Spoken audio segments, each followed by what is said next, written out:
So 50-50 is a mindset. You know, a lot of people ask us, do you mean 50-50 every day? Like, to add up how many hours this person, you know, looked after the kids and how many dishes that person did? And that's not at all what we meant. What we really are talking about is a mindset.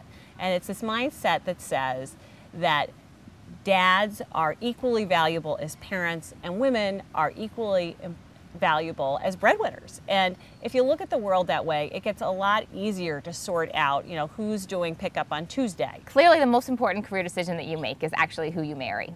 Because if that person's supportive of your career, you can make things work. And if they're not, it makes it a lot harder. Men get more sex, or couples have more sex when men do more at home. I mean, who knew that? I mean, there's data that has said this actually for years. You know, couples report more marital intimacy. One thing we need to do is let dad be dad. We can't call them from work and say, have you done things the way that I want you to do them? We need to let dads parent their way. And what the research shows is that that's a really good way of parenting. And so we need to bring them much more into the equation. We wrote this book because we wanted working parents to have an easier life.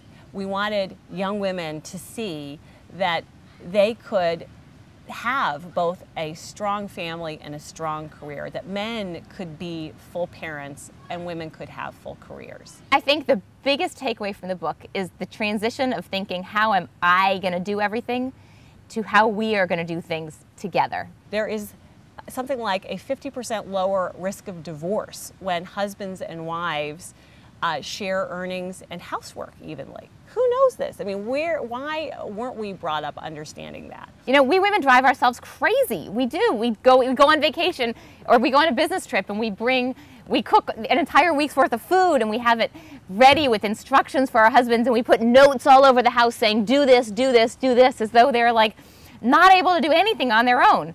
And we have to just be amazed by what they might serve them for dinner. And you know what, it might be Cheerios and it might be pizza, but you know what, the kids are going to be fine. And you're going to come home from your business trip and they're going to just be happy and wonderful and well taken care of. And that's the key. We can't dictate our somewhat little nutty ideas onto them, because that just doesn't work very well. So if guys say, I think making the bed is a waste of time, you gotta listen. You know, that's not, it cannot be dismissed out of hand because no female relative you've ever known had that opinion. So what Sharon and I did was we tried to find those role models, and we tried to write up stories of people who were successfully combining work and family and explaining how they did it.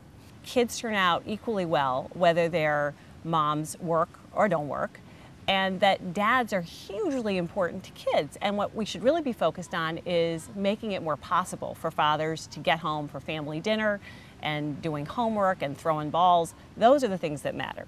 So it's really about making a plan and thinking about how to work together, and that's really what we tried to write about. We've been working on this book for about 4 years now, and I still go back and check it. There'll be times when I'm like, what did we say about this? Can you remind me that things really are going to be fine and my kids are going to be fine? And it really makes me feel better as well. And we wanted to have a guide that could really help people understand that.